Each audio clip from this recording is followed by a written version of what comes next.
Good afternoon, ladies and gentlemen, and welcome to Salesian Eagles baseball. Now, we're a little late here. It's actually the top of the second inning, 0-0 game, and we're doing this completely, last minute.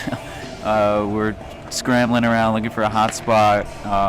We don't have scorecards today. We're doing this just we're keeping score and keeping everything completely in our heads. So please excuse us if we make mistakes. But it is a 0-0 game. Joseph Roman's on the mound for Salesian. Had a great start his last time out against Iona, in which he went the distance, giving up 5 earned runs in the process, 2 home runs. But Iona being a great baseball program, it's a very good performance overall, right? Oh, definitely great. Also, just to let you know, you didn't miss very much. The last inning, there was nobody on for Stepinac. There was 1 strikeout by Joey. And for Salesian, there was 1 on by a wild throw to first. But after that, nobody got on, and there was also 1 strikeout there. So yeah, Salesian threatened in the bottom of the first and second, 2 outs. Cortez did fly out to center field. Yeah, we apologize for coming to you late with this. In addition to seeking out a hot spot to go and run this live, As Cortez runs and makes the catch.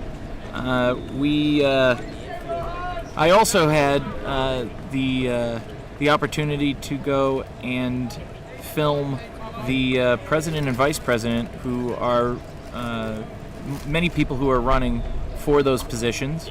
And there was a debate earlier that lasted. That's ball 4 to number 21. And the debate lasted about an hour and 10 minutes, along with other storage issues, because you know how technology is, people. There's always problems with technology, but it went really good. Should be able to see that by Thursday. Have it all edited up for you. So we're doing the best we can around here. Again, we apologize for missing the first inning, but at least we're here. We're trying. It's number 44, who takes a curveball inside 1-0.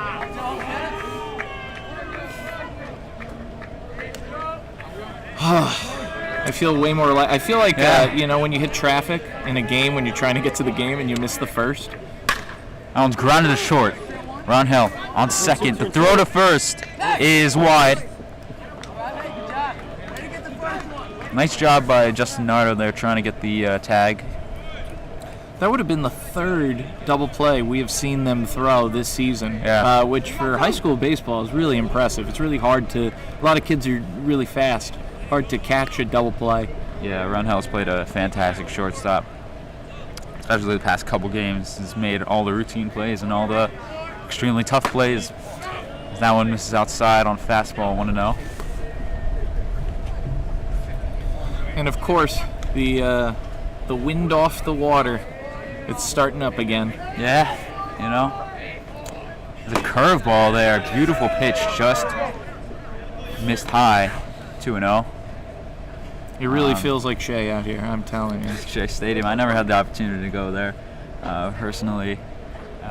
City Field's a little warmer. Yeah, I've been to City Field quite a few times. In fact, the first ever baseball game I went to was at City Field, the inaugural season, where I got very good seats, sat on the batter's box. Now I was 4 years old, so I didn't appreciate it very much. I wasn't a huge baseball fan then, as that's a beautiful pitch on the inside corner. That's 3-1. You think of that 2009 Mets team, not an extremely good team. The Yankees obviously winning the World Series that year, but I did catch actually an inaugural foul ball, as that one's grounded short. Throwing to first is in time now, end the inning. So at the end of 1.5, it's still a scoreless ball game.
Welcome to the bottom of the second inning.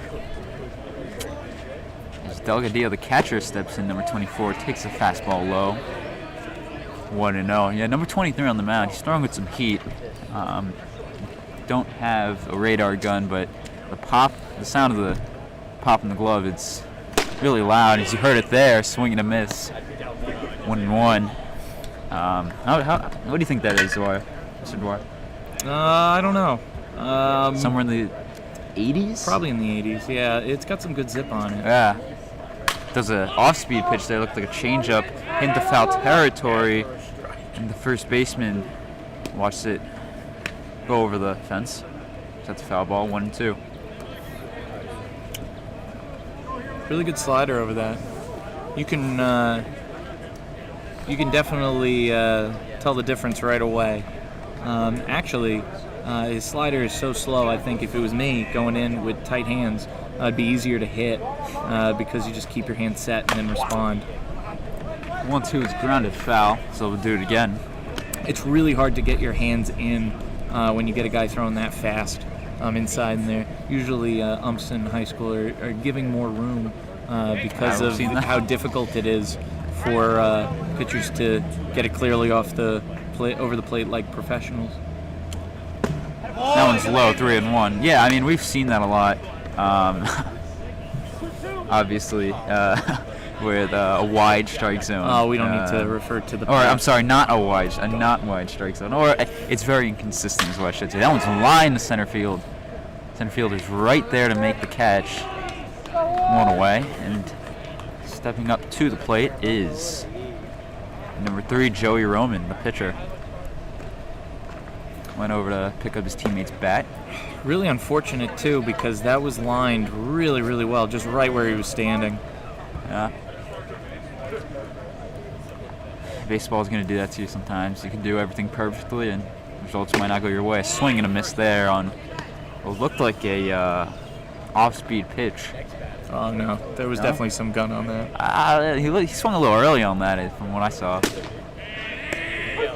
I think it's because he's trying to catch that timing. It's really tough when you're first up to see where the barrel of the bat's going to go line up. The pitch, that's a fastball, for sure. Fouled that one away, 0-2. And you can tell that was really good to catch up with it. He's getting a better feel for it. I'm still a little late, but... It'll be an 0-2, that's fouled away. We'll do it again. And that he was just right under. It was near perfect time, and it was really good. You could tell how it hit back.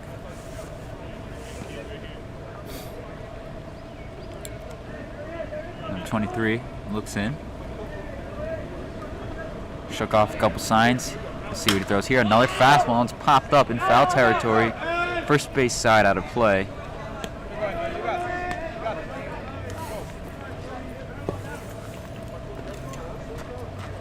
Excellent job of fighting back on that. Making the pitcher work here. I think this is the 5th pitch of the at-bat. That's when one's grounded. Third baseman will field and fire to first. Got him. And there's 2 away. And that was tough. You saw he was ahead of the ball and pulled it to left with that slider because expecting the fastball. But thing these kids will learn growing up is when you keep your hands close to the hip, it's a lot easier to square it when you get tricked like that. But still, really good at bat for Joey. Got all those pitches in. Here's Wally.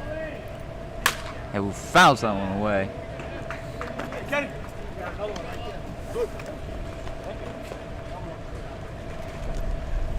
Looks like a quicker swing today.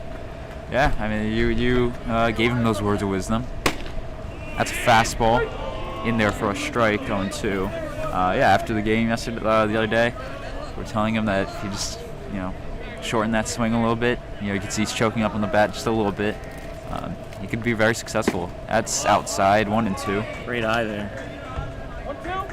Looked like he tried to get him to chase outside with the slider.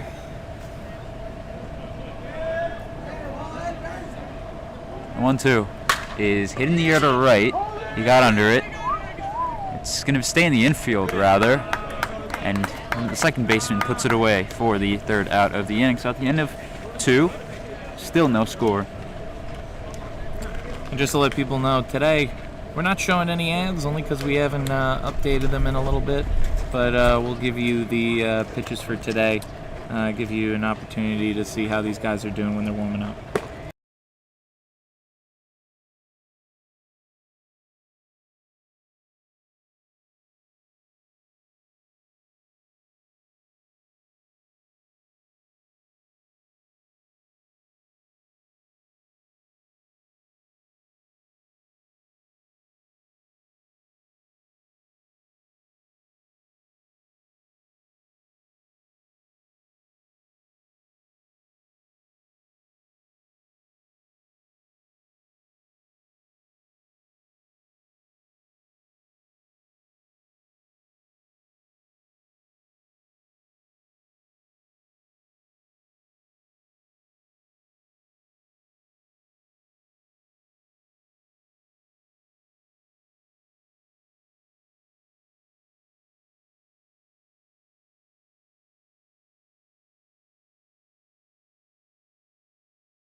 Welcome to the top of the third inning, where the wind is really blowing in.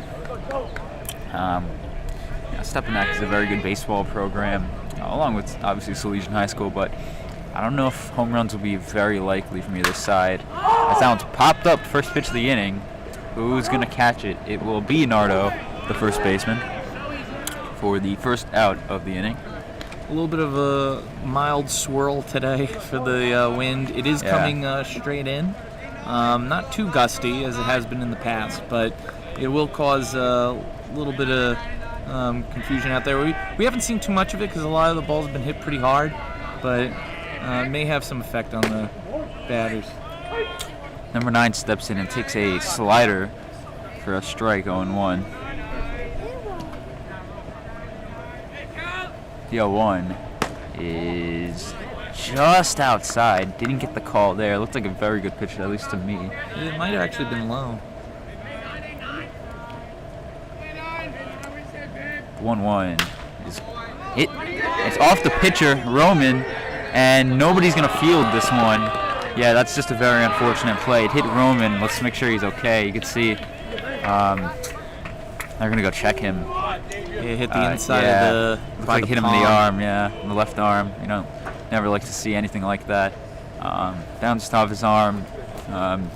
Shortstop and second baseman. The ball stopped right once it got to the dirt. No one was able to field it, but looks like he's all right. It was, I think it was the inside palm of the glove. That really smart. Especially if you're holding it like he's holding it. It's a little bit up like a infielder glove. So probably got a lot of. Not as much padding as you'd like, but he'll be okay.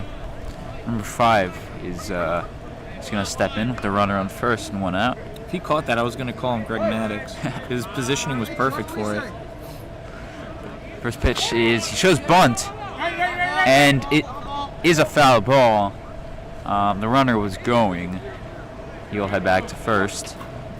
It'll be an 0-1 count to number 5. Something I'm noticing, Mr. Dwyer, is that it seems like every team that comes in to play Salesian, it seems like with all of their uniforms, they have a little American flag on the back. I wonder why Salesian doesn't do that. As the 0-1, he shows bunt again, quickly pulls back, 1-1. That's a really good question. Yeah, it's I saw it once with Iona. I'm thinking, all right, they have like 5 different uniforms. Okay, maybe that's the one, right? You see like the Padres, they have a camouflage alternate jersey. Some other teams as well. But then Scanlon comes in, has the same thing as number 5 shows bunt again, and that went into the pitcher's glove. Regardless, it went in foul territory, so it would have been a strike. I'm sorry. I thought that was strike 2. I thought he struck out. No, it was. My apologies. Yep. So we'll do it again. We'll do a 1-2 now. Yeah, it wouldn't be very smart to bunt in that situation unless you were really trying to get that runner to second. But in the top of the third inning, you don't know if you'd really want to do that. But that's what it looked like to me, at least. So we'll do a 1-2 again. Back to what you were saying, Chris, about the American flag on the back. That may be based on the company. As the runner goes, the throw to second is not in time. It'll be a stolen base for number 9. That was a great throw. Just got there. Yeah. And also had a really good jump. Was able to read that really well. But yeah, I was just saying, I think it could be the company that makes the jerseys that may decide whether they want to include that or not. But I may be wrong. That was the line of center. That'll be a base hit in front of the left fielder, Chris Rosales. The runner from number 9 will not come home to score. He'll stay at third. Really nice throw by Rosales, the left fielder, bringing it back in. I'm sorry that you weren't able to see the play in left field because we hooked up so quickly. You have more of right field than you do of left. For batting purposes, it's been really good, but we apologize, not enough of the field. Also, shout out to the donor to a new GoPro that we'll be using in the future. We're just waiting on some accessories to attach to our setup in order to use it.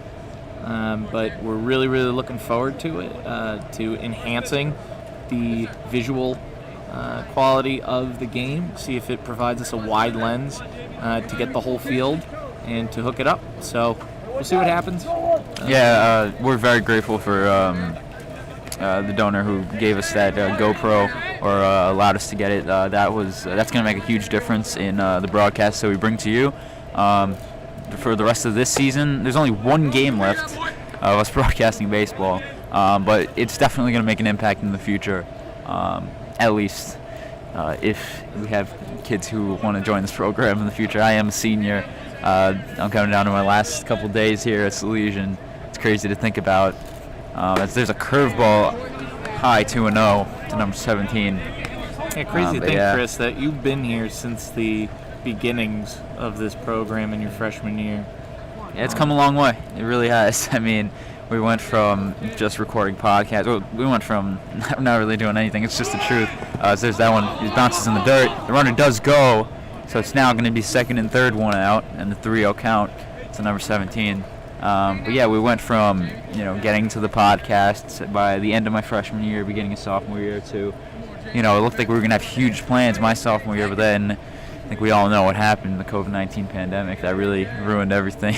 Not just its program. There's a beautiful curveball there, just missed the corner, the high top right corner of the strike zone, but looked like he almost went with a little bit of an ephus pitch from what I saw, trying to get more control on the breaking ball.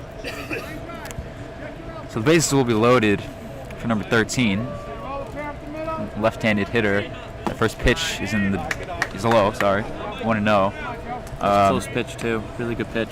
But yeah, COVID really hurt us a lot. We went, during COVID, we were doing like fantasy MLB The Show teams. We were doing like podcasts and stuff, like just finding out how to do this podcast. That one is low. Podcast check out the Zoom, podcast. Yeah, check them out on SoundCloud. Yeah, but during the pandemic, like when we were remote, we were doing podcasts through Zoom. Those never got aired. I believe I might still have some of those on my computer. That'd be kind of funny to look through.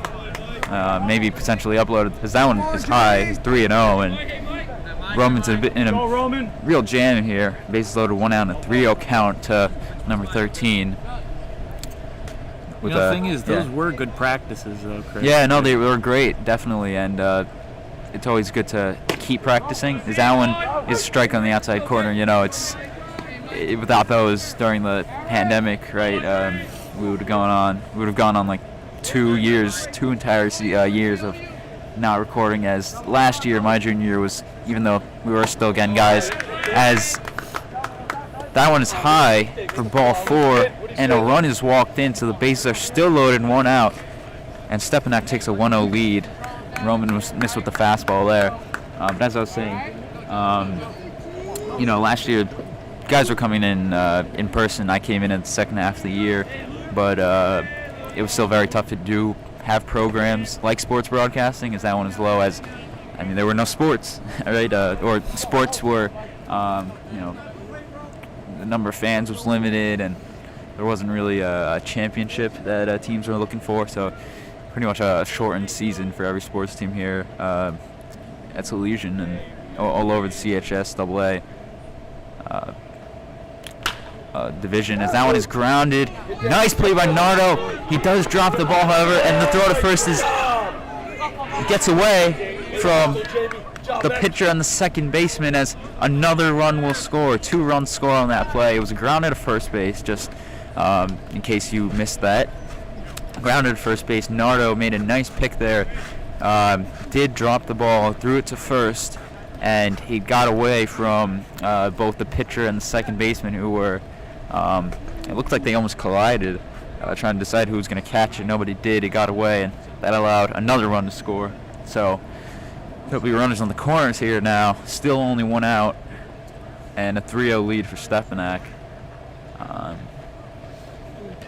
But yeah, as I was saying, and we always had an intention, kind of a dream to be able to broadcast the sports games here at Salesian, and I mean, we've come so far with this in just 1 year.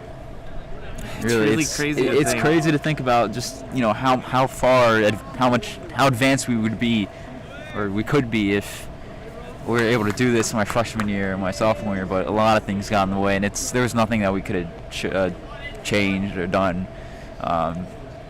Nobody could have predicted or fixed COVID at that time, right? It's really unfortunate circumstances that happened the past couple years, but it's really been a lot of fun to be able to do this. That's a curveball in there for a strike. 1-1, 0-1, sorry.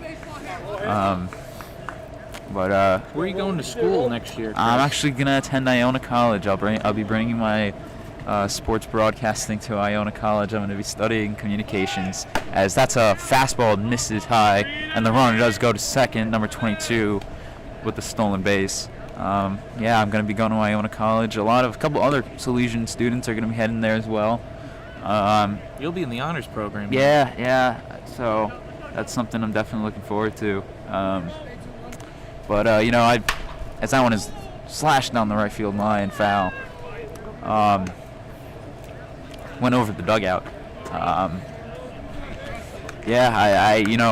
really hope this program at Salesian really continues. I hope this is doing a lot for the school. I really enjoyed doing this. That one's grounded third, and it gets through. It gets past the third baseman, Panza.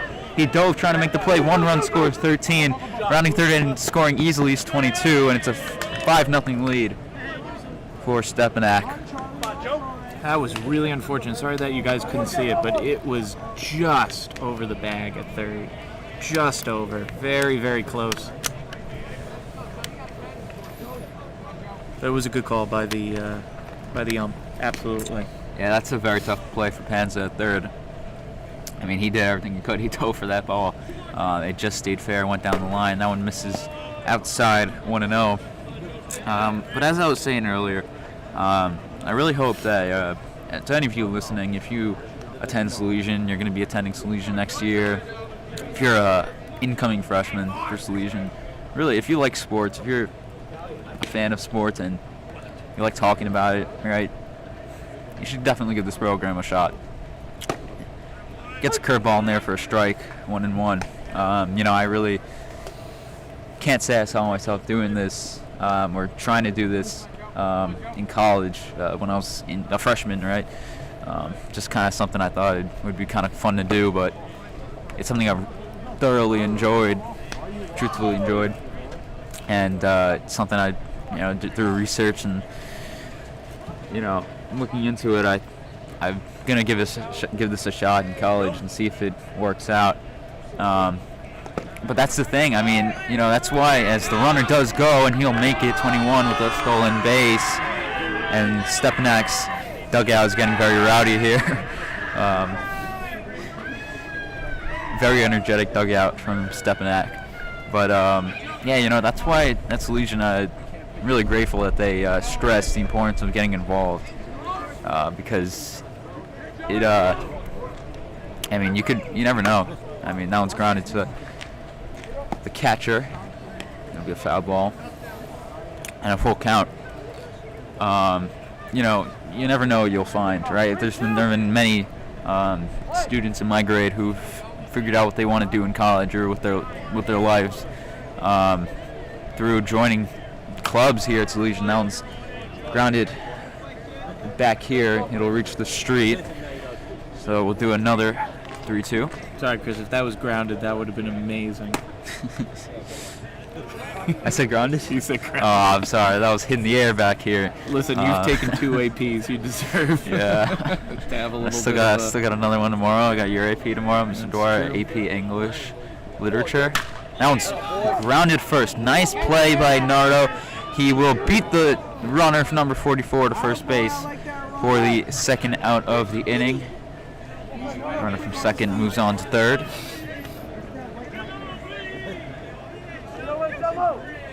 But yeah, definitely if you're, and it doesn't even have to be sports broadcasting. If you're coming back here next year, if you're an incoming freshman, really try to get involved.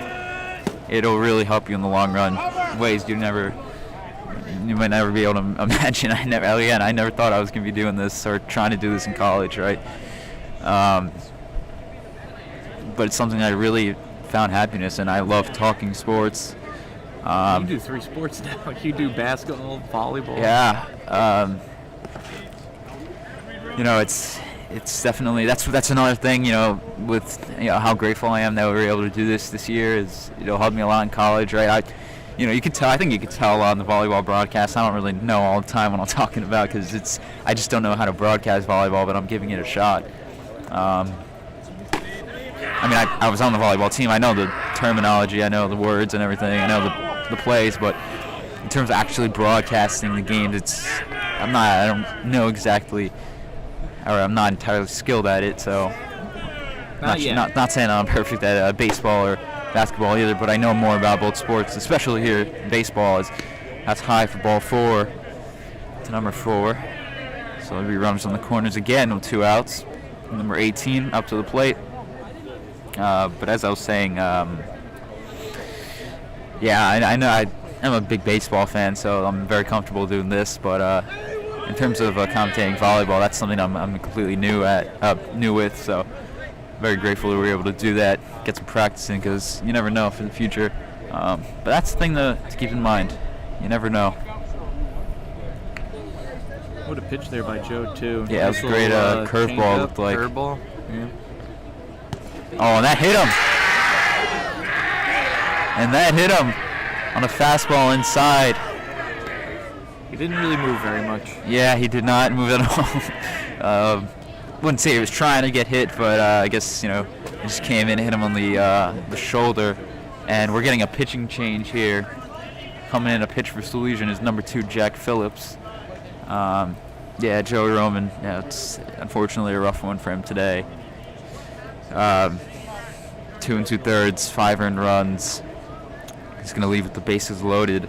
So if any of these runners score, it will be his responsibility. But he tried. You got to give him that. He's shown that he can be a great pitcher.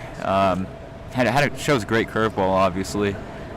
That's something we've seen the past couple times we watched him pitch, but not his best outing out there today. Wouldn't you say? Yeah, a little bit of accuracy, but I think also the close pitches that he was trying to get in there, the ump wasn't giving it to him, so it was making it really tough. A lot of pitches up that they were getting at, wasn't able to get those calls down, and even you and I saw a few calls early on that we were saying that they looked like strikes, but every ump has a different strike zone. You take that into consideration. Yeah. He's doing a very good job this ump compared to others in the past. He's definitely one of the best we've seen, for sure. Absolutely. So nothing against him, but I think from those previous umps, you get into a particular rhythm and expectation. I think that was making it tough for him. But you can't give him too much. Some of these were on errors. Some of these were the ball that hit off his glove. So it's just a lot of this, just as always with baseball, it's happenstance. Yeah, some of these umps that we've seen in the past, me being a huge Major League Baseball fan, I thought Angel Hernandez was bad. This guy's Listen, I mean, not this guy. This guy's been good compared to the other ones, but we saw a couple of the passive. In sports broadcasting, we improve. In umpires, in high school sports, right? We improve, and with high school umps, we improve. Yeah. I mean, there's definitely improvement needed for some of these umps. I mean, Chris, it's okay. Let it go. I mean, like really bad. Really bad umps we've had. You can't even imagine. I mean, they don't need to imagine. We have most of it recorded on YouTube. That's worse if I work. Jack's up again, though. When's the last time Jack pitched? Oh, man. It's really tough when you don't have a scoreboard, a scorecard. But I believe... was it last time against Scanlon, if I'm not mistaken? It might have been. I think it was. I believe so, which was I think it was. That was for last Friday. That was the last game we commentated. Yeah. I think that was the last time we took them out. That one's grounded, and it'll get through for a base hit past the shortstop. 1 run scores. Number 4, rounding third. He'll score easily as well. And that's going to be 2 runs scored on that single. And Stepinac has a 7-0 lead. And you saw how high, maybe not on the broadcast here, but saw how high the ball bounced off the infield grass. That one's fouled away. What are you saying? The ball bounced up really high when it hit the infield grass, bounced directly up in the air. It was kind of crazy, and that's the clumping that occurred from yesterday's rain. This is actually the game that was supposed to be played yesterday, but because of the annoying amount of drizzle that occurred throughout the whole day, the field was not of quality to play on. Yeah, and as long as the weather is nice, that one is grounded to second. Throw to first is in time. That'll retire the side finally. 7 runs come across for Stepinac. But as I was saying, tomorrow we will have, as long as the weather holds up and is nice, we will have the last baseball game, or last regular season baseball game for Salesian right here, and we'll be there to commentate. So we'll head to the bottom of the third, 7-0 Stepinac.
Welcome to the bottom of the third inning.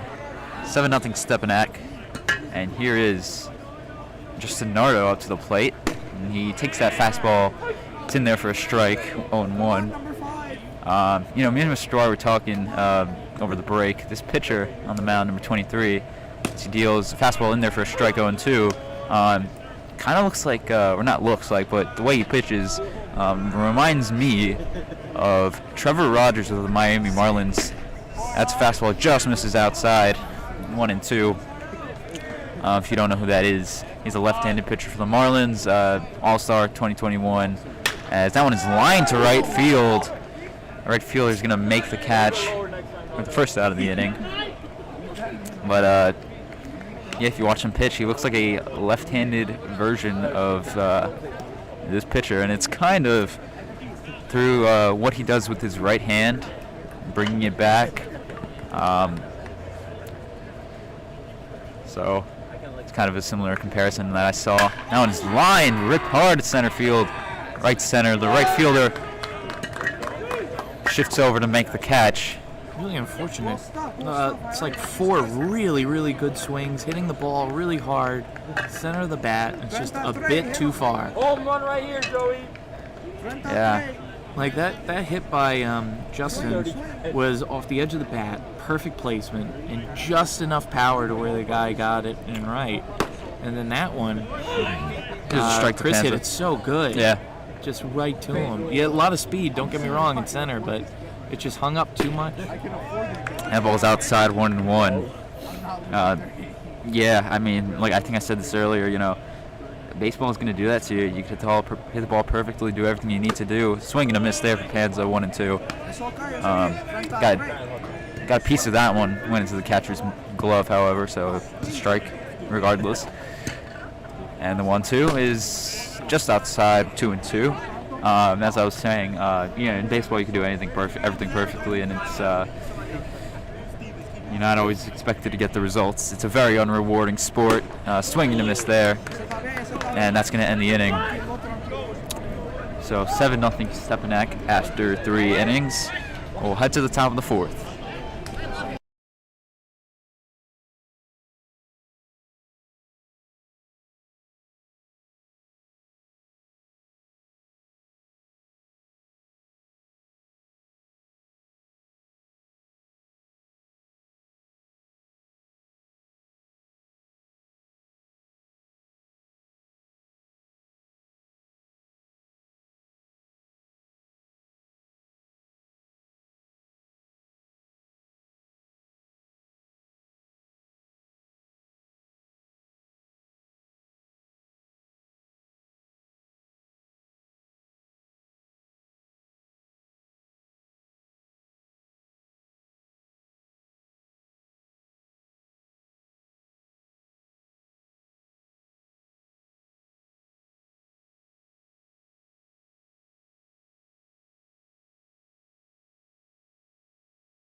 So here we are in the top of the 4th inning. Stepinac with a 7-0 lead.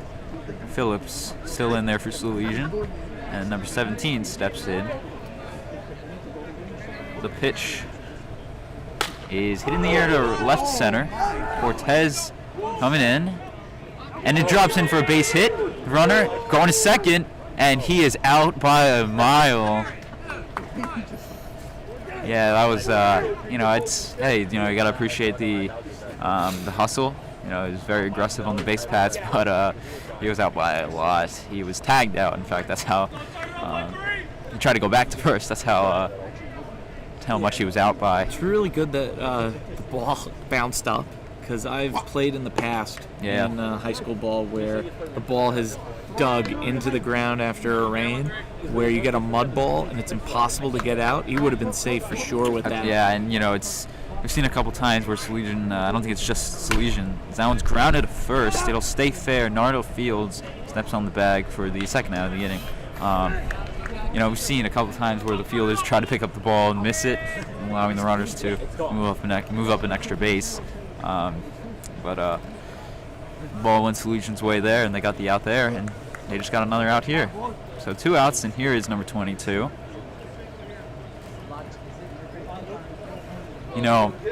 Something as that one is fouled back here. Something we haven't talked about entirely much is Major League Baseball on this broadcast, where currently in this 2022 season, we've had some pretty interesting stuff going on, mostly here in New York. That's a strike from Phillips 0-2. I mean, both here, right here in New York. I mean, you got the Mets and Yankees are the two best records in baseball. I think the Mets have the second best record still. That one's hitting the air to left. Moving back is Chris Rosales, puts it away. We're the third out of the inning, so I'm going to have to stop that conversation very quickly. That was an extremely quick inning, a 1-2-3 inning for Jack Phillips. Gave up a base hit there, but obviously the out right after that. So at the end of 3.5, 7-0 game, 1 hit, no runs, no errors. We're heading to the bottom of the 4th.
We're here in the bottom of the 4th.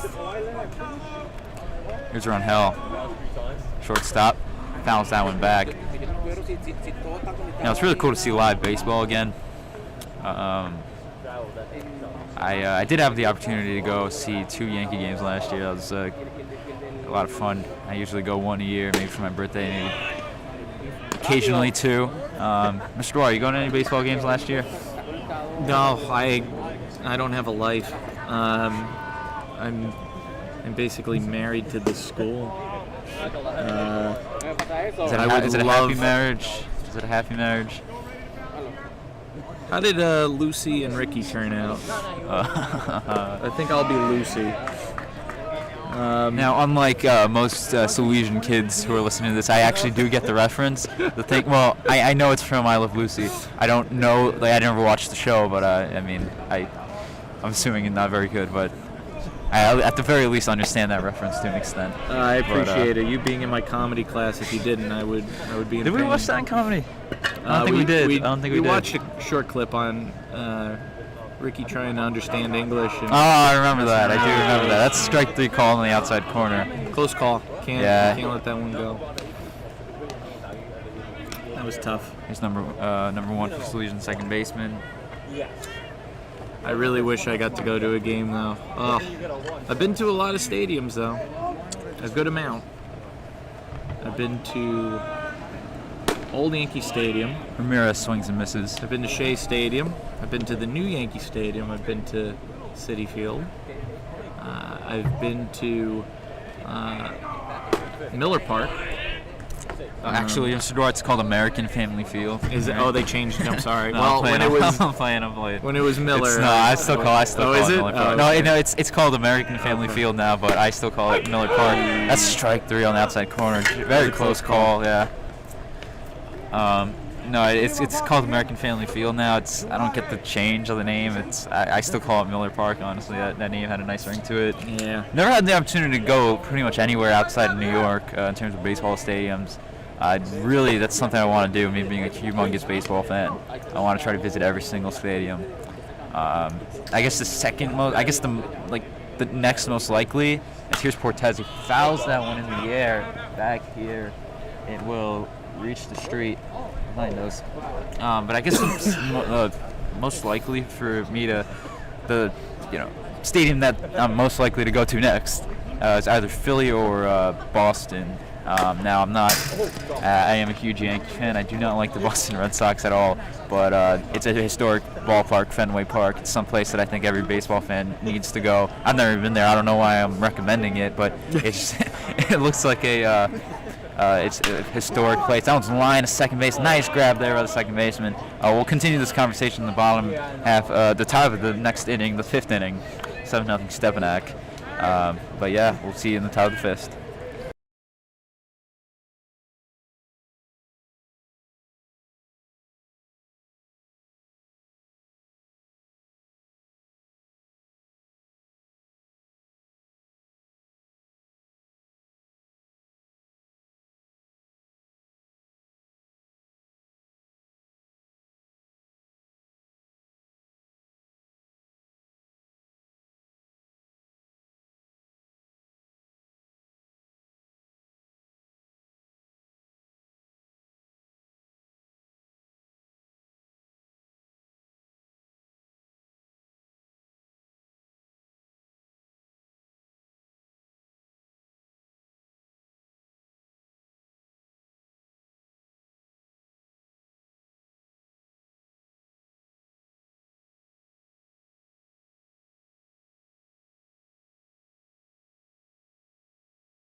Here we are in the top of the fifth inning. To continue our conversation from last inning, I was saying how Fenway Park is a stadium I definitely want to go to, regardless of my hatred for the Red Sox. I think it looks like a beautiful stadium. The Green Monster, it seems like a very unique stadium compared to all the other ones. Really intimate. Now, Mr. Dwyer, I know you had the opportunity to go to Fenway Park at one point in time. Oh, I didn't. You You'd be didn't? surprised. I've You've never been there? to Fenway. Oh, I really thought you'd been to Fenway. No, it's one of the places I haven't. I really need to. Wow. My brother has. I'm jealous. Yeah, it's that one misses low, 2-0. It just seems like the type of stadium that most people I know who have been at stadiums outside New York, that seems like their go-to. I've been to Wrigley. Yeah, Wrigley. That's Wrigley's the second oldest, amazing. yeah. That's a great stadium as well. That's really intimate. Yeah. We won't talk about the troughs, but it definitely is. It's old school as can be. Yeah. Those That's old definitely another one. whalers. And the other one I brought up that stadium very likely to go to next is that one misses inside for ball 4. Citizens Bank Park, home of the Philadelphia Phillies. Story. I know you went there. That's when you went there for sure. Awful experience. And Really? Here's the only reason. That wasn't the baseball game. They were playing the Marlins at the time in the summer. And it's right by the water. The view is kind of weird because they placed in Philly. They put all their sports stadiums in one spot outside the city. Cleveland, I think, that's in the city. That sounds like Cleveland. But it's an okay stadium. I don't really have problems with the stadium. It's more the fans. Like, if you think fans of Boston have like an attitude, my God, Philly fans, they yell at their own team. It's awful. I couldn't stand them. That one's grounded rather. It gets right past the diving Rangel, the shortstop, and it'll get through to left field for a base hit. Throwback to second is not in time, but it was pretty close play there at second. Almost get 21 at second. Just under his glove. That was a great diving play. Yeah, Philly is a stadium I also kind of want to visit, because it's very likely. Have you ever been to? You never been to Toronto, right? The Rogers Center? No, never been to Toronto. My brother's been there too. Brother. And does he know what he thinks of it? Yeah, he really enjoyed it. Really? Atmosphere there was really, really great. Good fans. I mean, it's Great Canada. Fans, yeah, and they have polite. one team. Yeah, they have one team over there. At least for baseball, basketball. Hockey. They have like everything. Every city has. Was it Winnipeg? Winnipeg, I think it's called, has as a hockey team. The Winnipeg Jets has a strike on the outside corner. Speaking of hockey, hockey playoffs are starting today. Oh, it's today? Yeah, yeah, they started yesterday, but the New York Rangers opened their yes. series against the Pittsburgh Penguins today. That's going to be intense. Now, I'm not a huge hockey guy. I want to try to get into it more, as Allen gets away from the catcher, Doug Adio, and both runners will advance. Second and third, 0 outs still. But I did actually have the opportunity to go to a few Ranger games this year. I went to 2. I went to one in November against the Montreal Canadiens. The Rangers won that one 3-2, I think was the final score. That one's fouled away back here. And it actually goes back to the parking lot. And, man, that went far away. That went a long way. Behind the cars. We haven't seen a baseball go that far, I don't think. Apart from the 2 home runs we saw in the Iona game.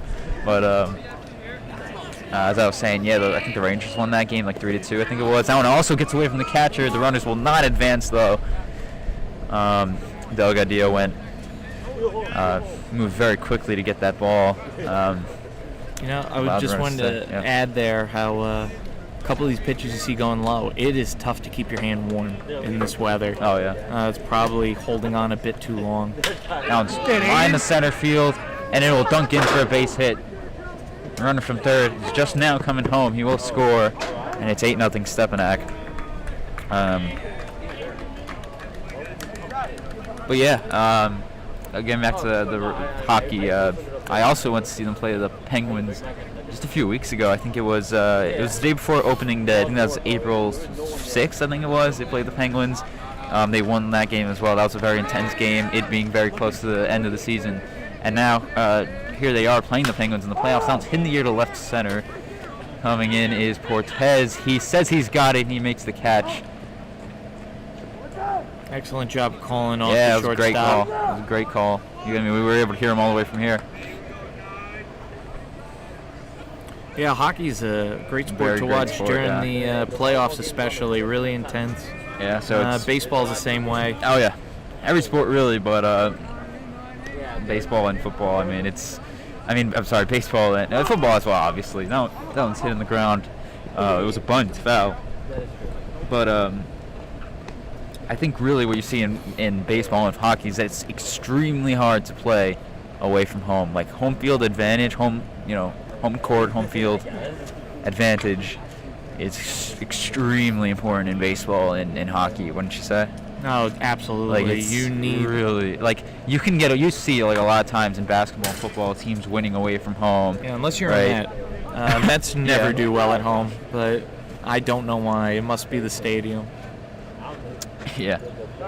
Or the pressure, because New York fans. No, in basketball, I meant to say, in basketball and football, you can get away with being the away team. It's not the worst thing in the world, right?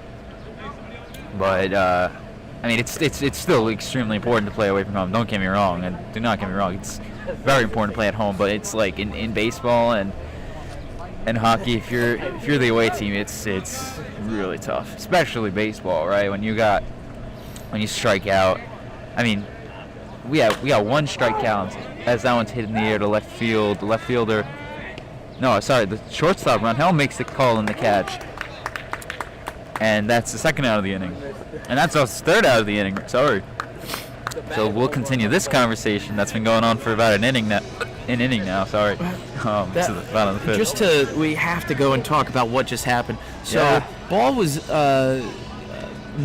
hit what looked like it was going to be a tough play for the shortstop, turns around, makes an easy catch, and just quickly throws it to second. Second baseman was also confused like us what was going to happen, was too far off the bag, and that doubled him up. So, what a way to end the inning. Yeah, and I apologize if I didn't give it the proper respect that it deserved, that play, but I genuinely was not. They have this pillar in the way with this gate. I couldn't really see too well. From what I saw, it looked like the... I'm defending Chris on this. Yeah.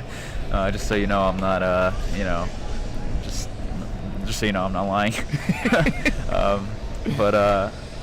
looked like the left fielder was going to make an easy catch, and no, it was shortstop.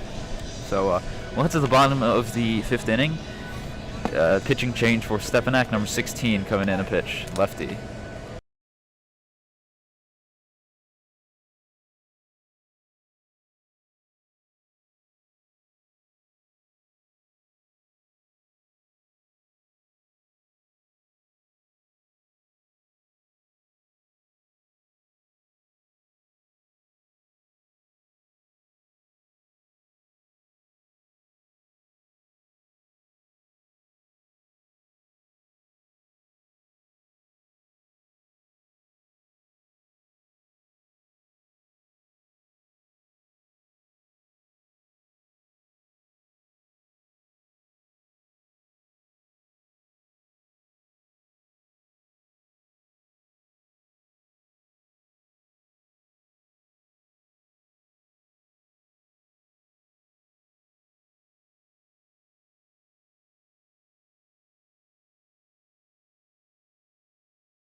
Here we are in the bottom of the 5th inning.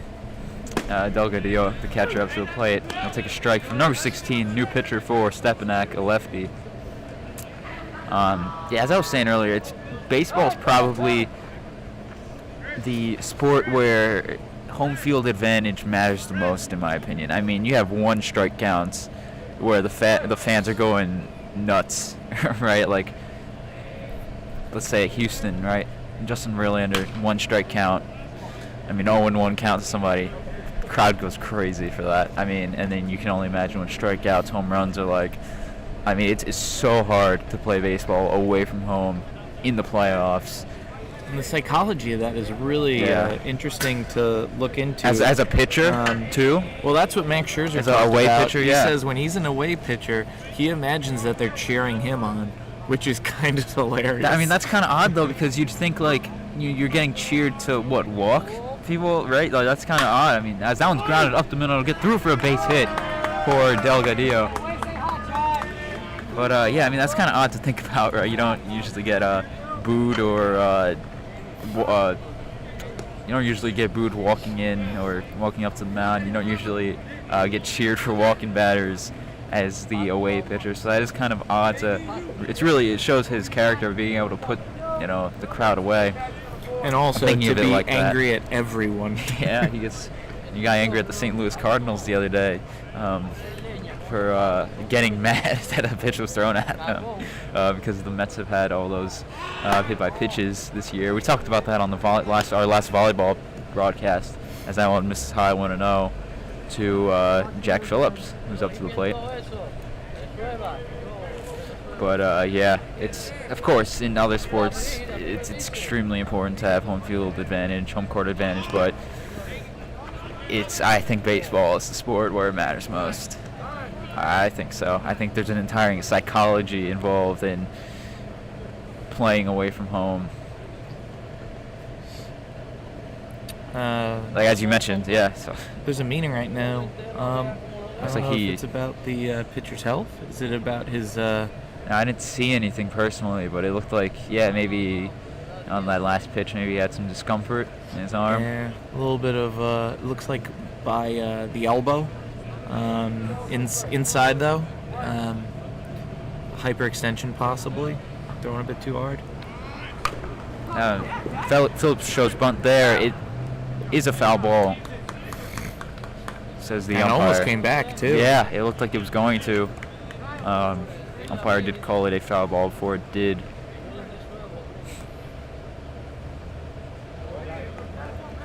So it's going to be a 2-1 count to Phillips. 8-0 Stepinac here in the bottom of the 5th.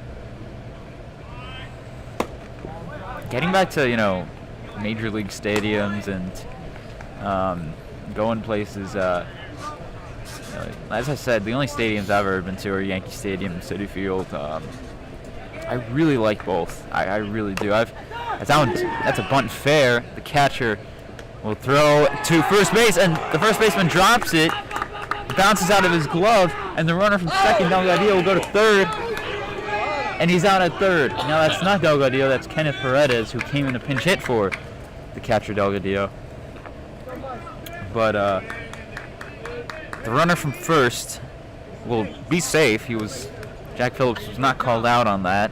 Last game, it looked like there was a play similar to that where the first baseman dropped it, but they said that he caught the ball before he dropped it. It looked like he caught it and dropped it, but didn't get the call there.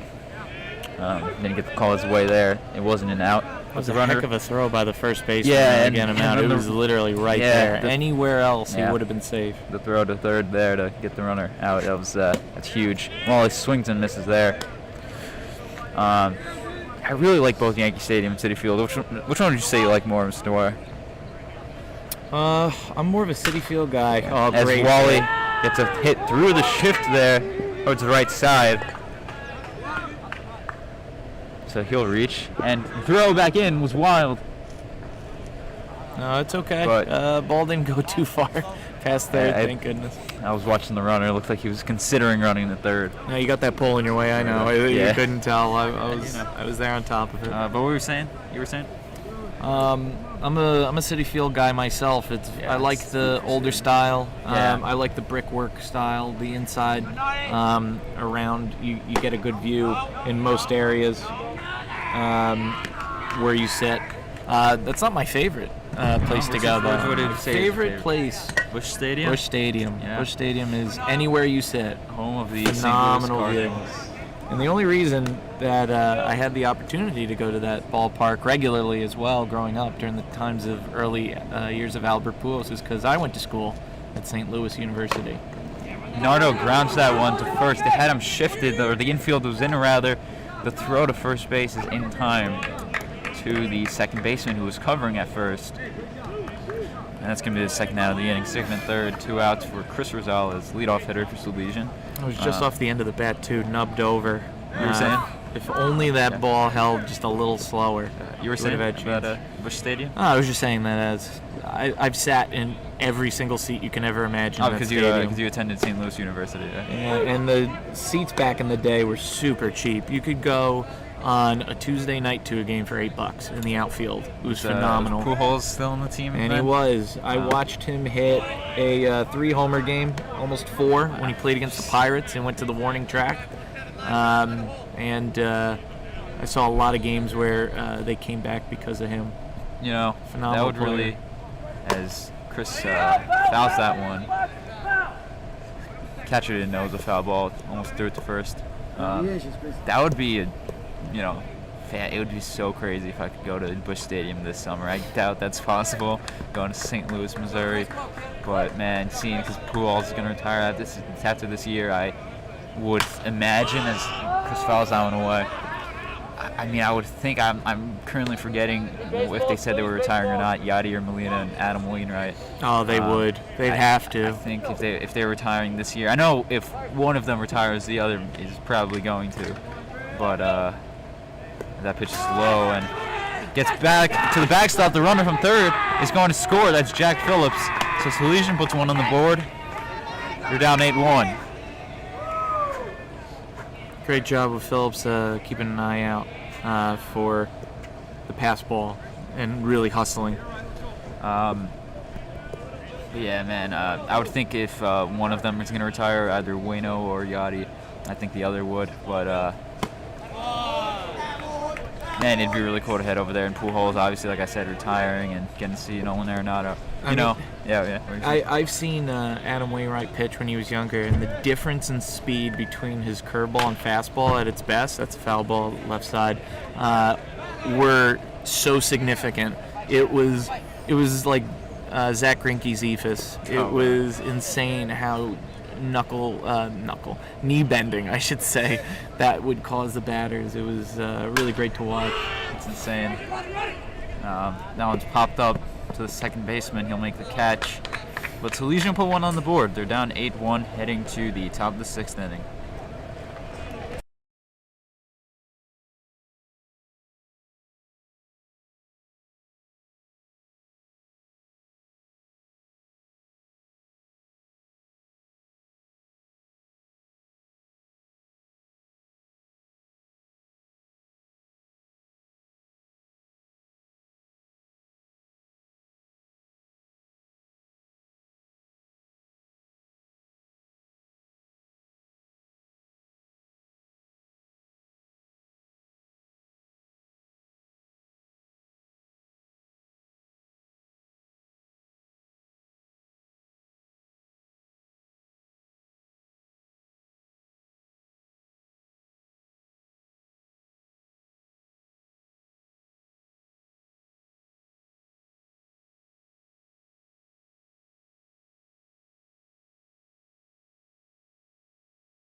Here we are in the top of the top of the sixth inning. Sorry, the wind is really blowing in now. We're feeling it over here, broadcasting this game. It's really cold.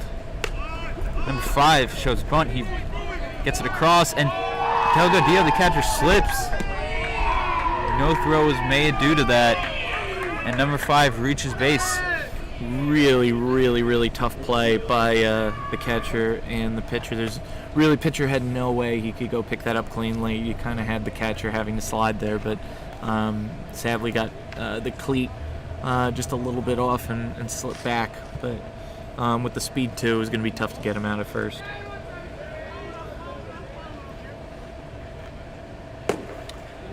Pitch to number 11, misses outside. But we're talking about Busch Stadium, and it'd be insane if I could head over there this summer. And I say this summer, obviously, like, for the reasons I said. That was a line to center field, ripped so hard that it goes over Cortez's head, and it will reach the center field wall. Rounding third and scoring is number 5. He'll score easily. Going to third is number 17 with a triple, an RBI triple, and it's a 9-1 lead for Stepinac. I feel really bad for Aaron on that. That was so tough to read because it was hit really, really hard, but I'm sure with the type of bat they're using, the ball had a lot of lift on it, and it just kept going. I thought, like him, he came in and stopped, and I thought for sure the ball was going to bounce and be above his head, but it just kept soaring. That was just unlucky. Definitely had to be the bat.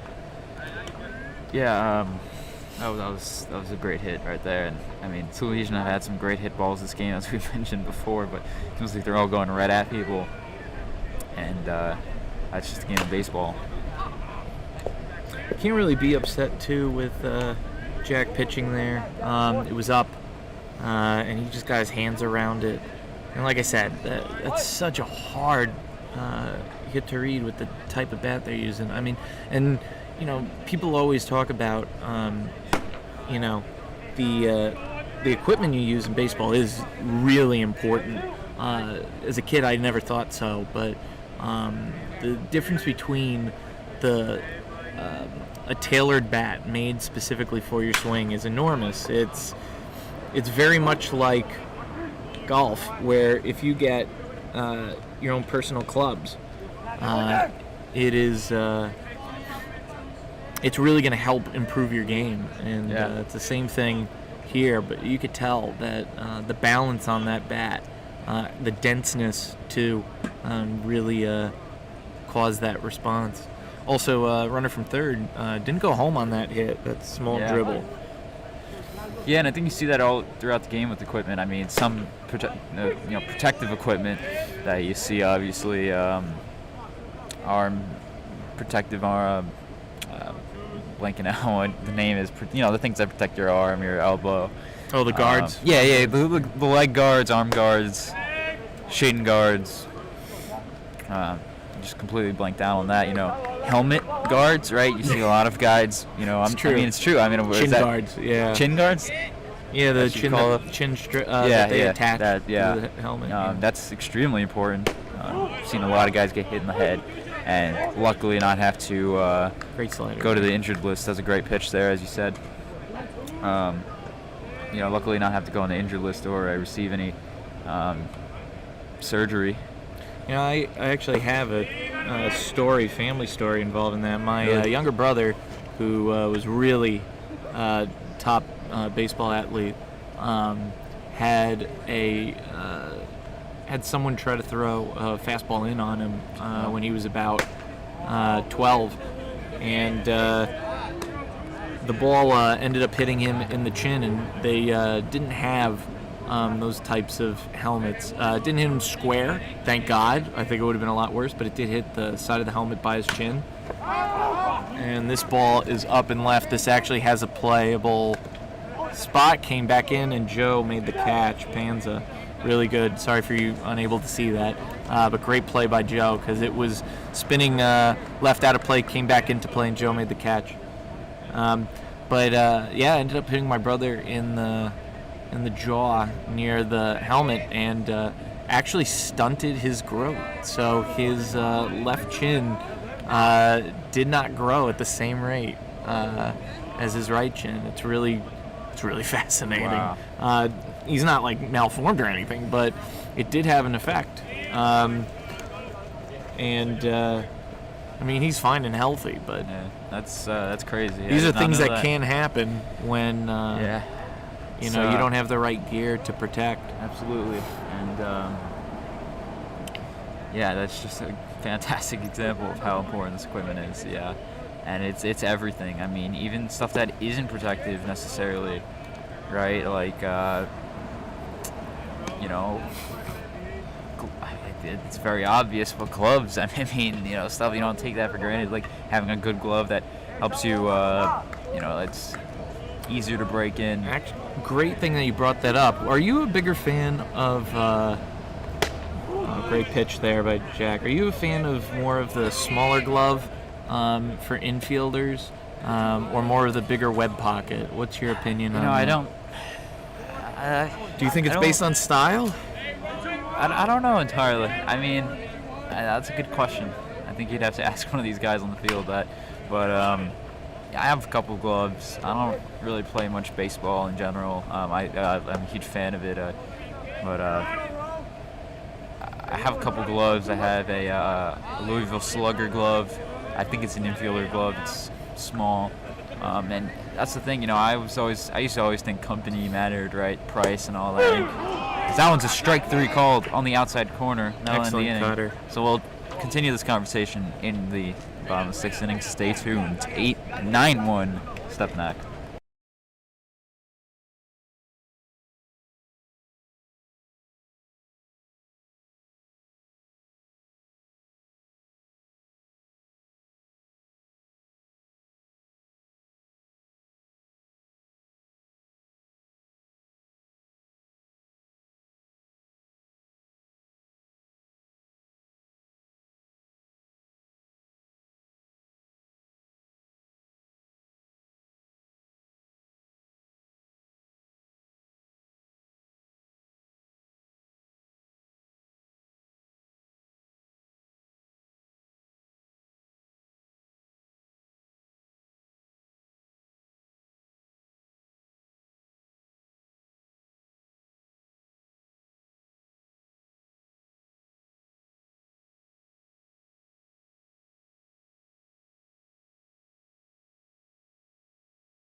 Welcome to the bottom of the 6th, where Stepinac has a 9-1 lead. To continue our conversation from last inning, I mean, it's. I was thinking now, like I was saying with that Louisville Slugger I have, it's actually my dad's club, but I've been using it a lot more because it broke in a lot easier. I have a story with that. It's a smaller glove. It's got a smaller webbing, not the type that outfielders tend to use. That's a fastball in there for a strike. But I like it more. I think it's better for handling the ball, catching. As a fielder, I can imagine it'd probably be better. As that's another strike in there. But one time I was looking for a new glove. It was a couple years back, and I went to Dick's Sporting Goods, and they have a great selection of gloves there. They have some gloves going for like $300. Now, I was professional gloves. Now, I was actually looking at some. I was thinking maybe, if I'm gonna buy a glove, I think it would be kind of fun to get a really good one.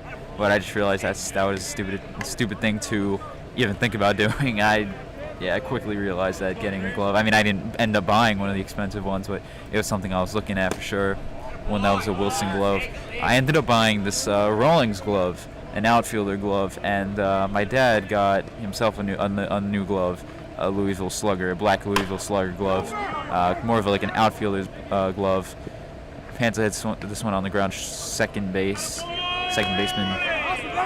Oh, he grounds out to second baseman. Sorry, second baseman fields and throws to first in time to get him. For the first out of the inning, here is Runhill, shortstop. But as I was saying, so he gets this Louisville Slugger glove, and I'm thinking, my glove is better, right? Rawlings' glove, it's clearly better. To this day, that glove that he got, that Louisville Slugger, it's so nice. It opens and closes so easily. He broke that glove in beautifully. Honestly, the glove that I have, it's still not 100% broken in. It's crazy. I bought this one thing probably like 4 or 5 years ago, like before I came to Salesian.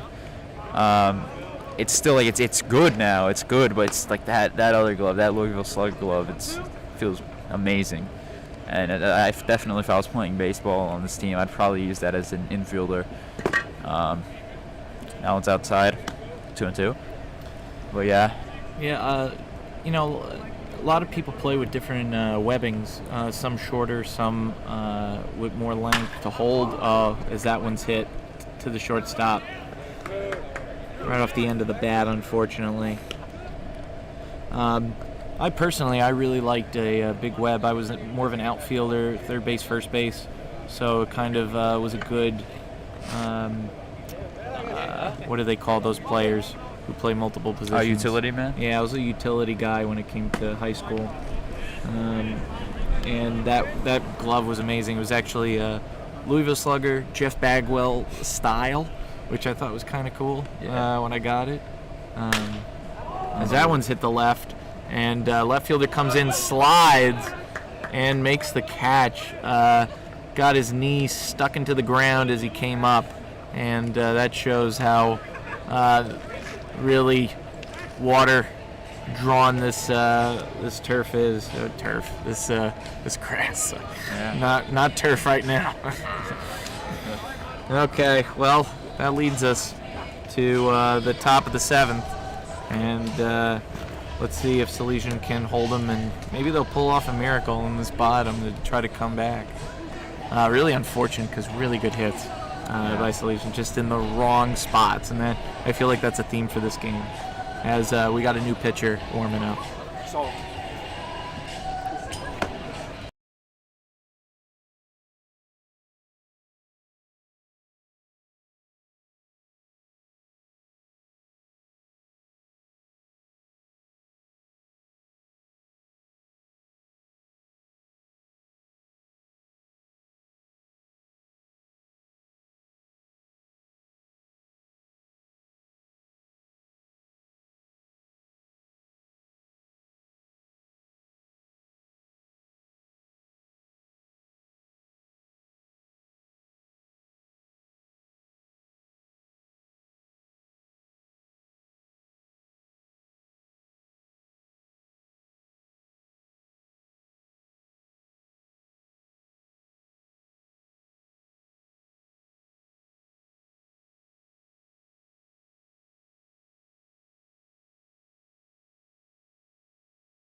Welcome to the top of the 7th inning, 9-1 Stepinac, and we have a new pitcher on the mound for Salesian.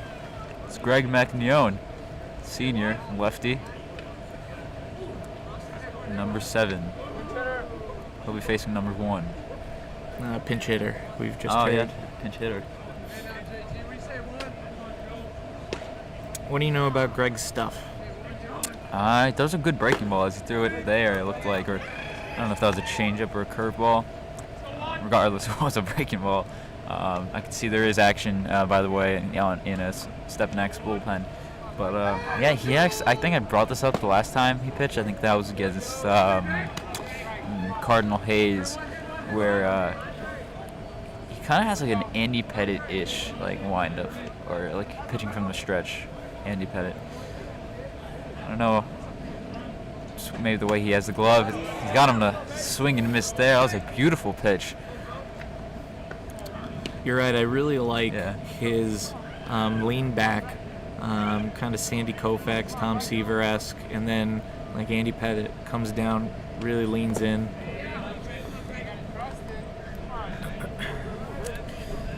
A little bit, if he comes forward a little bit more on that, definitely it'll help in getting his arm angle to bring the ball down. But overall, I really like the niftiness of his pitches. I kind of forgot what were we discussing. Oh yeah, the gloves. As that one misses high for ball 4. Yeah, I think just the thing to take away from our conversation is the wind is really blowing in now. It's gotten worse as the game has gone on. I'm in a way excited that's how the 7th inning we're close to finishing this one. But that's painful. Yeah, I think the thing to take away from talking about gloves is that company doesn't matter. Even the price. Obviously, as you get up in the ranks, you kind of want one of the more expensive ones. Those tend to be the best. But if you like a glove that maybe doesn't cost much, it doesn't really matter. That's your preference, and I think that's the thing to take away. The pitch here is just outside 2-0.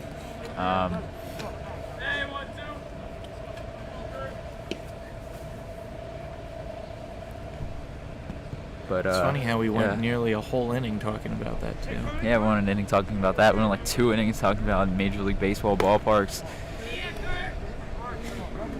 Yeah, I mean, Yankee Stadium. It's one that definitely I personally do like Citi Field more. Of actually, growing up, I got a few free tickets to Mets games. In fact, I didn't go to my first Yankee game until 2017. As that bomb is inside. I was always a Yankee fan though. I always liked them more. But my aunt, she works for PepsiCo, and she'd tend to get free Mets tickets. The Mets used to be sponsored by Mets. The Mets used to be sponsored by Pepsi. And I think you Mets fans know that pretty well. There used to be the Pepsi-Cola corner. I think is what it was called. The Pepsi corner. Pepsi porch. Now it's the Coca-Cola corner. The Pepsi porch is what it was called. I've said that famous Pepsi sign. Now it's a Coca-Cola sign. But the Yankees, I think, have always been sponsored by Pepsi, so she gave us free tickets to a Yankee game one time. But even before that, I was always a Yankee fan. But that's why I always, would go to Mets games more than Yankee games. But ever since I've been watching baseball, I've been watching the Yankees. I've solely gone to Yankee Stadium. Apart from 2 games, I went to one Mets game in 2018, and I went to a Subway Series game also in 2018 at Citi Field, and that was insane. The atmosphere was unbelievable, almost a little too overwhelming. It was crazy. It was crazy packed. Very intense game. The Yankees won 4-3, as Greg is in a bit of a jam here. He's now on a 3-1 count as that one just missed low and inside, 3-1, and runners on first and second, 0 outs. No need to try too hard in these types of situations. Go over the plate, let your defense get those double plays. Oh, it's fouled back.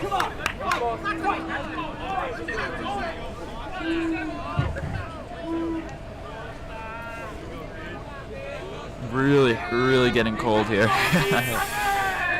Temperature just dropped like 10 degrees, it feels like. And that one misses. So 3 straight walks for Greg. And there's going to be a mound visit here.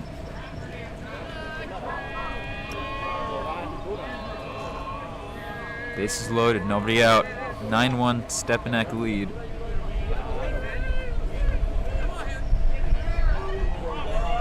bringing in, looks like Healy. Christopher Healy is his name. Chris Healy. Oh, it looks like Wally's going to come in a pitch. Healy will be taking over in right field. No, Wally's going to the dugout. It looks like we were just getting a switch between Healy and Wally.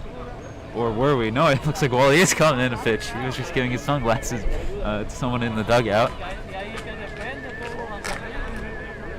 Okay, well, this will be interesting. I haven't seen Wally pitch. Have you? Me neither. No, I actually, in gym class, we were playing baseball, kind of. Not really baseball, but like a wiffle ball bat and one of those dodgeball gator balls, I think they're called. You know what I'm talking about if you play dodgeball. One of those little colorful foam balls. Good that you got a big target. Yeah, it was one of those. And he was pitching, and he was throwing hard.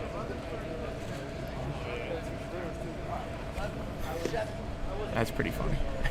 Now, he pitches, his windup here on the mound is a little different from how it looked in the gym.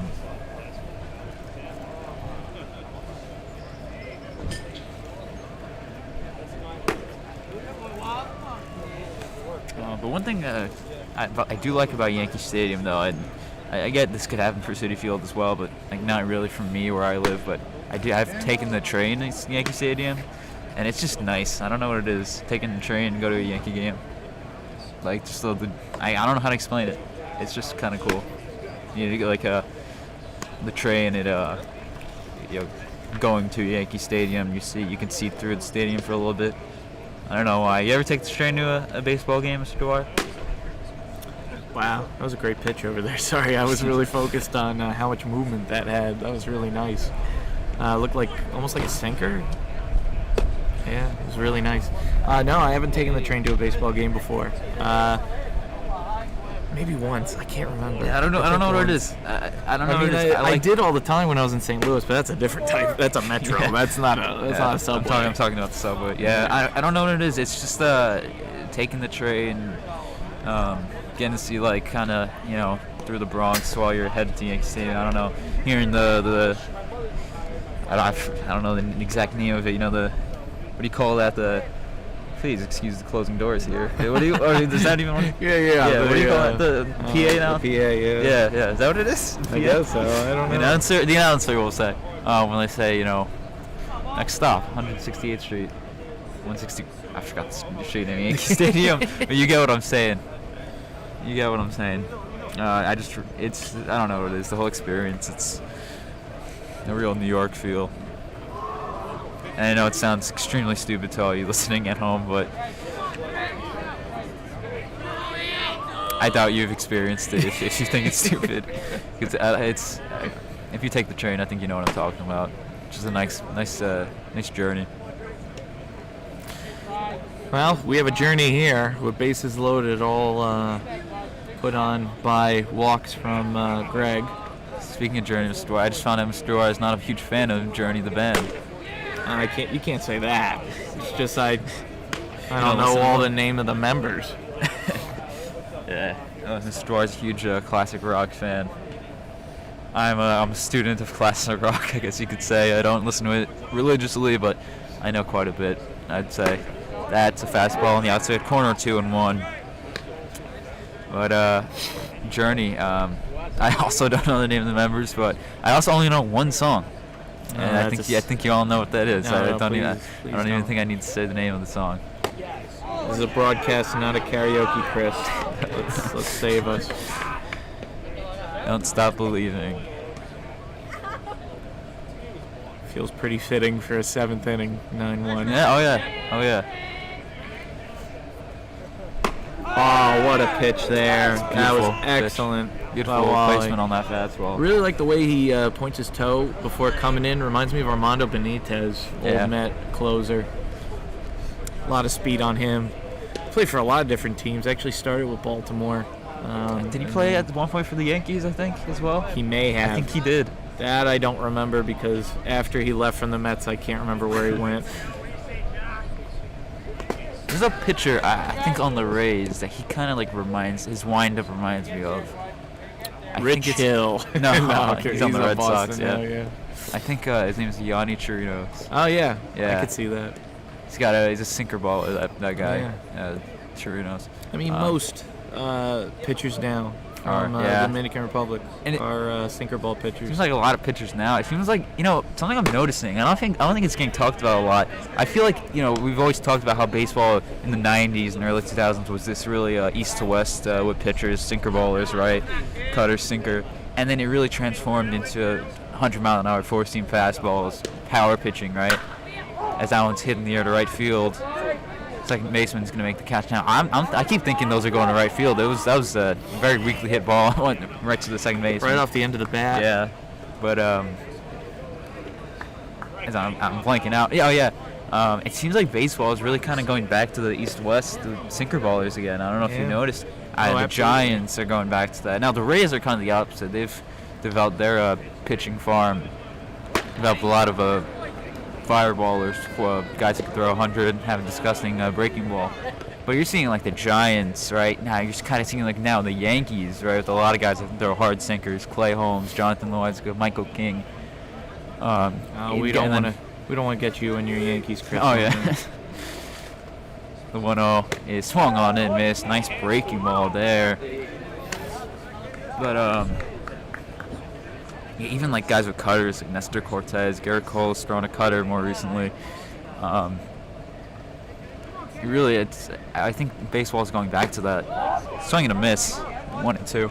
I don't know. Have you seen that right now? Would you say that I'm correct in what I'm saying? Yeah, absolutely. Yeah. I 1,000% agree. Something I'm really not hearing a lot. Fastball and slider. That's basically what we're going with. But it seems like in this game, like recently, and I'm talking very recently, like past year, swing and a miss, got him. Inning by Wally. Wally comes in, bases loaded, no outs, gets 2 strikeouts, and the end of the bat hit to second to go and save it. No runs scored that inning, which I still can't believe. That's tremendous. 9-1 going into the bottom of the 7th, and we'll be here. Stand up.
Here we are in the bottom of the 7th inning. Now, we mentioned last inning how Don't Stop Believing would be Salesian's song right now if we were able to play music, which we are, but, you don't want to stop believing. Down 9-1 in the bottom of 7th. Now, Stepinac's song. Stepinac got to play a song right now. I think it's closing time. Trying to close out this ball game. Chris, you are rude for a home announcer. I'm not saying anything against the team. That one's fouled away. I'm not trying to say anything against the team. I'm telling the truth. We don't want to stop believing, but they want to close this one out. I mean, it's. Speaking of which, speaking of closing things out. What are you making a Spotify playlist right now? Speaking of closing things out, we have the new pitcher for Stepinac, number 11, lefty. As Aaron Portes hits that one to center field. Unfortunately, he just got under that. It sounded a little bit jammed.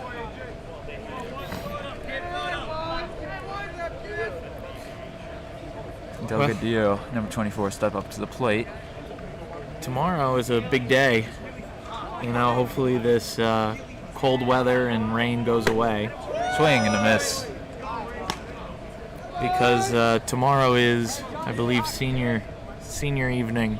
Yeah, for the baseball team. Yeah, for every year in Salesian sports, it's the last game is always the last home game is always senior night, or pretty much the senior game. The senior is the last home game, last guaranteed home game. Yeah, everyone should definitely tune in. We will, without a doubt, be showcasing that.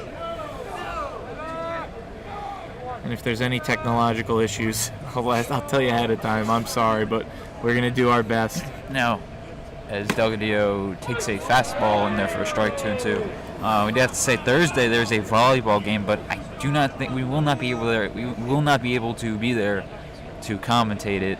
There is an NHS event going on in the NHS actually. Awards ceremony. Surprisingly, Chris, we may have an opportunity to do so because the players on the volleyball team have to speak at that NHS event. So, they do. The NHS is going to wait on them, not the other way around. We will see what happens there. But a lot of gas on that pitch. I feel bad. I feel that even if I were there, I feel like it would be tough for me to get there personally. Oh, announcing? Yeah, of course. No, that's what I'm saying. There will be a game. It will be tough to commentate it, though. As you know, you yourself preparing for such an event. Parents will also be there, so that's a fastball in there for a strike. Christopher Healy is up to the plate. His first plate appearance that we broadcasted. He's already in a 0-2 count. And that's strike 3 called on a slider. Stepinac wins the ball game. That was a really nasty slider right there. Nothing you could do. I feel awful for Chris on that. That was such a good pitch. It was fantastic, and so I feel that at that point, honestly, as the ump, I think you kind of have to let that one go. No. Honestly, I understand, but I don't know. I thought that was from what I saw, I thought it was a little low, but I guess if you're saying it's a strike, you have a better view than I do. Okay. You do have a pole in your way. no, that pole's not in my way. It wasn't in my way there, but nonetheless, that looked like a ball to me personally, but it's fine. I guess if you saw it as a strike, I guess it was, but yeah, I guess. So for those of you who joined in with us, sorry for getting into the second inning, but grateful for you that stuck around, listening to us being crazy. Sadly, Salesian loses 9-1, but tomorrow we have another home game. This was the makeup for Monday. Tomorrow we got senior night. Please check us out. Join us in. We'll be there on time. No issues. No recordings of potential president and vice presidents for our student council. That video will go up also on Thursday. And Colin McGee should be able to join us on during tomorrow's game. Yeah, sounds good. Okay. Thank you for everyone. We will see you next time.